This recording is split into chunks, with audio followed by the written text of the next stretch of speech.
الشيطان الرجيم بسم الله الرحمن الرحيم قل هو الله أحد الله الصمد لم يلد ولم يولد ولم يكن له كفوا أحد. Sadaqallahul Adzim.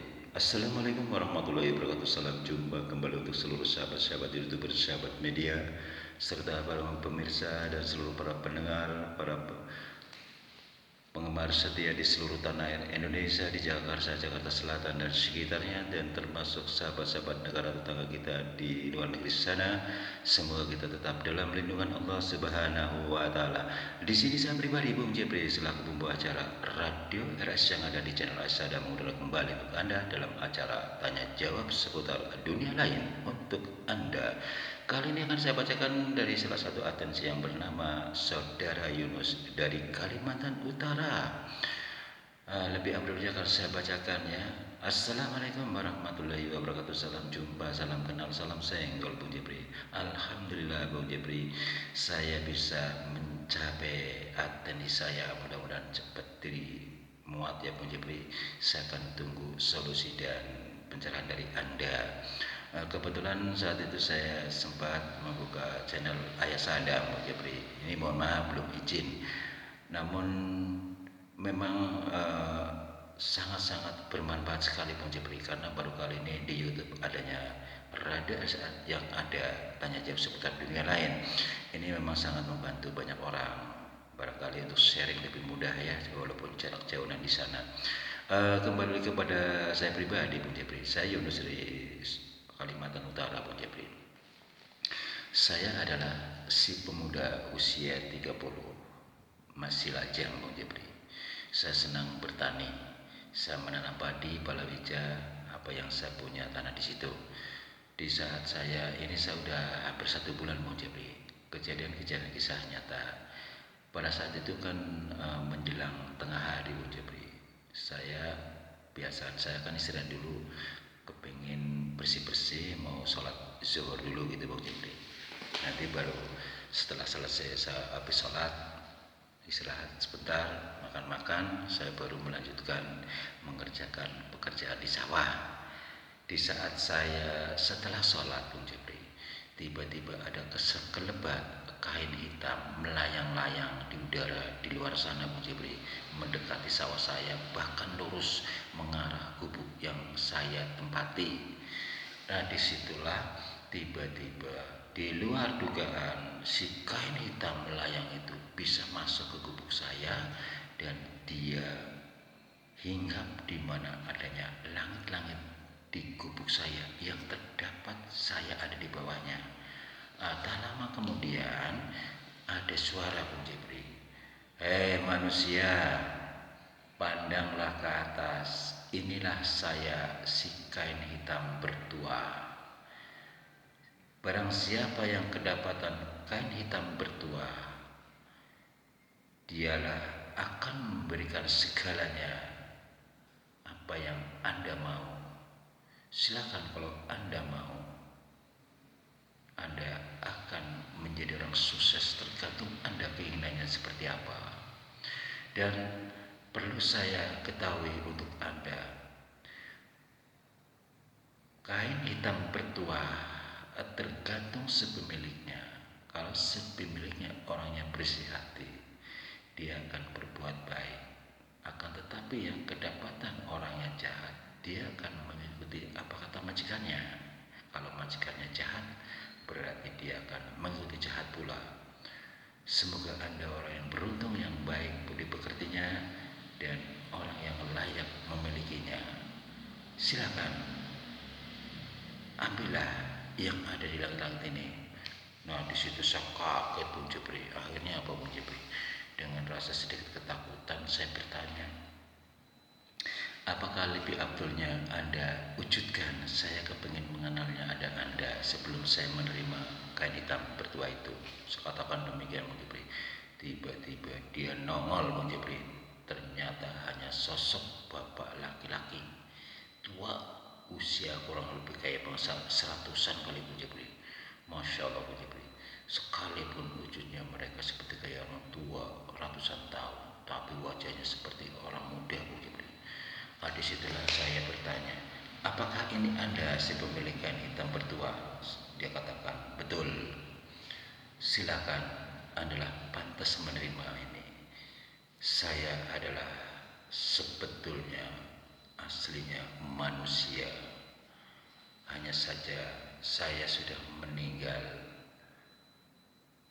beberapa ratus tahun yang lalu karena saya belum bisa mendapatkan seseorang yang mampu mendapatkan amanah dari saya. Saya selalu gentayangan mencari seseorang yang ahli ibadah, yang hatinya bersih. Andalah yang tepat untuk menerima sebagai pengganti saya, supaya saya bisa tenang di alam baka. Di situ saya bertanya kembali Bu Jepri, apakah betul Anda sudah meninggal? Betul. Dulu saya dikenal adalah seorang jawara yang bisa tembus pandang dan menghilang. Bila Anda mau melakukan perjalanan hitungan mil, kilometer, cukup Anda kerodongkan si kain hitam ini, Anda akan melesat. Hitungan detik Anda sudah sampai dengan mil bermil-mil kilometer, Anda sudah sampai. Tergantung keinginan Anda mau di mana. Dan Anda tidak akan diketahui orang lain selama Anda memakai kain hitam bertua itu. Akan tetapi apabila Anda tidak butuhkan lagi, rapikan si kain hitam bertua ini dan tutup rapat-rapat di suatu tempat agar jangan sampai kedapatan orang yang tidak bertanggung jawab. Tergantung Anda apa yang Anda inginkan, perubahan-perubahan Anda akan lebih baik tergantung Anda maunya. Asal jangan untuk menyuruh mengambil barang seseorang, itu namanya nyolong. Cukup mengatakan, bisakah kau bantu saya bagaimana caranya rumah saya lebih bagus? Atau bisakah kau bantu saya sawah yang mau saya cangkuli mau tanamin padi lagi, supaya dalam kondisi sudah ditanamin padi semuanya. Disitulah Anda akan dapat bisa dibuktikan kehebatan daripada kain hitam bertua tersebut. Kata-kata itu masih ingat Bung Jepri. Disitulah saya terima Bung Jepri. Berarti saya udah hampir sebulan setengah. Tapi waktu minggu pertama, karena saya nggak nahan, saya ingin menguji dia, apakah betul hanya cuman kain, kok bisa gitu loh Bung Jepri. Akhirnya apa? Yang saya prioritaskan masalah rumah Bung Jepri. Rumah saya terus terang ya rumah sederhana lah Bung Jepri. Saya bilang gini, hai kain bertua, kau sudah milikku, kau harus ikuti apa kataku. Ini amanah dari almarhum yang telah memiliki orang pertama, diserahkan ke saya. Tiba-tiba si kain hitam bertua itu berkata kembali setelah orang itu menghilang, ya majikan, Anda adalah majikan saya sudah pantas harus mengikuti apa kata Anda. Dikatakan demikian Bung Jepri. Akhirnya apa? Saya ingin mencoba Bung Jepri, masih penasaran. Kau lihat rumah ini gubuk reot. Saya kepingin menjadi rumah mewah dan memiliki fasilitas. Disitulah Bung Jepri. Bukannya dia menciptakan rumah langsung tiba-tiba jadi, enggak Bung Jepri. Dia punya cara. Tiba-tiba pada saat saya meletakkan kain hitam bertua itu di lemari, di telinga saya dipandu Bung Jepri. Lihatlah di kain hitam bertua itu ada apa? Ternyata di balik kain hitam bertua tersebut kedapatan berlian sebesar jempol kaki Bung Jepri. Disitulah saya kaget Bung Jepri. Disitu setelah saya ambil benda tersebut yang katakanlah berlian, dipandu kembali oleh telinga. Hei hamba Allah, ingatlah, sisihkan 2,5% untuk orang-orang yang punya haknya, dan jadikanlah rumah Anda menjadi rumah yang mewah sesuai dengan keinginan Anda. Dan apa yang Anda inginkan kembali, tinggal bicara di telinga saya. Dikatakan demikian Bu Jibri. Padahal kan itu kan masih ada di almari Bu Jibri. Tapi kok bisa ya? Lantas begini Bu Jibri. Singkat kata, berlian itu kan saya jual ceritanya. Dapat 25M, saya kaget Bu Jibri. Akhirnya saya bangun rumah dengan mewah, termasuk fasilitas mobil, motor saya punya. Seisi rumahnya sudah saya lengkapin. Bahkan saya akhirnya apa Bu Jibri, saya memutar balik usaha, yaitu usaha apa tuh namanya, saya mengadakan jualan pupuk untuk melengkapi daripada para petani supaya gampang membeli pupuk saya, termasuk bahan-bahan daripada benih padi dan termasuk benih-benih yang lain. Nah seperti itu Bung Jepri. Mantap Bung Jepri, seperti kayak toko. Alhasil alhamdulillah tamu itu nggak pernah sepi Bung Jepri, bahkan sampai ngantri. Disitulah sampai-sampai para penduduk juga bertanya-tanya awalnya. Akhirnya karena saya sering berbagi dengan mereka akhirnya bisa memahami. Saya cuma punya alasan, seandainya saya menjadi orang sukses, saya najar akan selalu berbagi terhadap sesama, termasuk lingkungan yang membutuhkan. Saya katakan demikian Bu Jepri. Disitulah akhirnya saya disegani, dan begitu pula warung saya ramai Bu Jepri. Bahkan sampai ke kamu tetangga aja beli benih atau pupuk di tempat saya Bung Jepri. Saya sampai kelimpungan dan saya melibatkan beberapa orang untuk bekerja Bung Jepri karena saya kewalahan.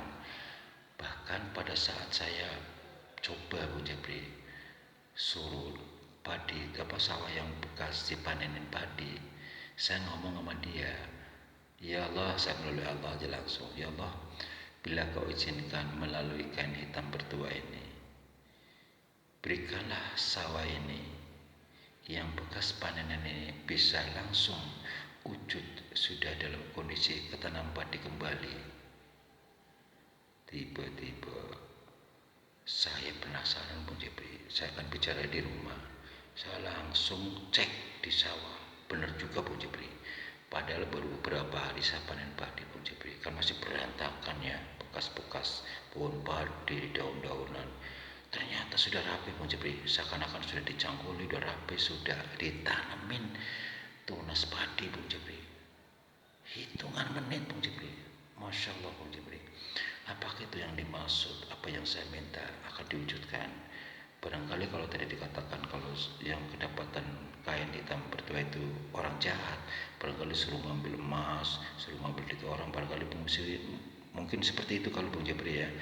Namun yang perlu saya tanyakan begini Bu Jepri, ini kan berarti udah setengah bulan saya merasakan uang itu ya. Saya sudah punya fasilitas rumah mewah, termasuk perlengkapannya, mobil punya, motor punya, dan saya punya usaha membuka toko pupuk dan termasuk bahan benih-benih yang lainnya. Nggak sampai saya punya karyawan karena saking banyaknya pelanggan gitu Bung Jepri. Alhamdulillah barokah Bung Jepri. Yang saya tanyakan begini Bung Jepri, siapakah dia dan siapakah kain itu? Kalaupun memang ia benar, apakah orang itu yang sudah meninggal terdahulu memiliki kelebihan, dia belum menyerahkan ke orang yang tepat? Apakah benar adanya? Dan kalau memang benar, dan apakah saya halal melakukan sesuatu yang melalui kain itu? Mohon pencerahan dan solusinya Bung Jepri. Terima kasih atas dimuatnya atensi saya. Wassalam. Waalaikumsalam warahmatullahi wabarakatuh. Untuk saudaraku Yunus yang ada di Kalimantan Utara ya. Kembali lagi kepada saudara Yunus yang baru saja atensinya saya bacakan, bahwasanya Allah memberikan rezeki bermacam cara ya. Jadi Anda tidak usah terlalu jauh ini itu dan sebagainya. Tadi sudah jelas bahwasanya memang betul adanya itu hitungan orang terdahulu sebelum Indonesia merdeka. Orang yang memiliki kelebihan ya, dan apalagi memiliki benda bertuah setelah beliau dijemput oleh Allah sakaratul maut, belum menyerahkan benda-benda yang dia miliki kepada seseorang yang tepat untuk menggantikannya, dia akan selalu, sebetulnya bukan dia yang muncul ya, kalau orang sudah meninggal tetap sudah meninggal, ini karomahnya ya. Jadi kodamnya yang gentayangan mencari sosok orang yang bisa dapat memegang amanah seperti itu. Nah, disitulah yang muncul itu sebetulnya bukan dia, itu adalah kodam yang terdapat di kain hitam tersebut. Dan kembali kepada saudaraku, bahwasanya saudara Yunus, sehebat apapun kodam bertuah, tetap saja kalau kita tidak memiliki dasar, siapapun yang memiliki benda bertuah harus memiliki dasar. Jadi ada satu kata, sedia payung sebelum hujan. Sebelum Anda diuji oleh benda bertuah tersebut, Anda harus siap kuda-kuda ya. Harus memiliki kuda-kuda. Kenapa? Anda harus tawasul, membaca, mengamalkan sesuatu. Artinya itu kuncian Anda supaya Anda tetap bisa menyetir kodam bertuah tersebut yang terdapat di kain hitam. Bacalah surat Al-Fatihah 10.013, surat Al-Kahfi di ayat 107, 1013, dan ayat kursi 1013, surat Al-Jin 1013 di ayat 1 sampai ayat 9 ya. Dan diakhiri dengan surat Al-Fatihah hingga sampai masing-masing 9 kali, dicicil selama 3 hari, harus sudah selesai sambil puasa sunnah. Dan malamnya berkepanjangan zikir sambil nunggu salat malam, taubatan nasuha, hajat, witir, dan salat tahajud ya. Insyaallah ini namanya kuncian bentengnya Anda, supaya Anda tetap menyetir benda bertuah tersebut, supaya suatu saat Anda tidak akan pernah disetir oleh benda bertuah tersebut. Nah, contohnya Anda sudah dikenal menjadi orang alim, tiba-tiba Anda jahat seperti itu karena diuji oleh salah satu benda tersebut yang berkodam ya. Insya Allah kalau dengan adanya tawasul dan Anda mengamalkan ini, tidak akan pernah terjadi. Anda tetap istiqomah dan Anda tetap bisa menyetir apapun yang Anda inginkan, itu semata-mata karena Allah, rezeki dari Allah, bukan sesuatu yang diambil dari milik orang lain ya. Itu hak halal milik Anda, apalagi Anda sudah mengamalkan 2,5% kepada orang-orang yang membutuhkan, sehingga Anda menjadi orang sukses. Teruskan saudara Yunus ya, tetap istiqamah, istiqosah, menjadi orang penderma, penolong, dan selalu tangkap pada lingkupnya yang membutuhkan ya. Mudah-mudahan Anda puas atas pencerahan dan solusi dari saya. Demikianlah saudara pendengar yang berbahagia di seluruh tanah air Indonesia, di Jakarta, Jakarta Selatan dan sekitarnya, karena waktu jalan kami harus turun dari udara. Insya Allah kita jumpa lagi di waktu yang sama dengan acara yang sama, tanya jawab seputar dunia lain. Apabila salah kata, saya pribadi mohon maaf. Ihdinas siratal mustaqim. Wassalamualaikum warahmatullahi wabarakatuh.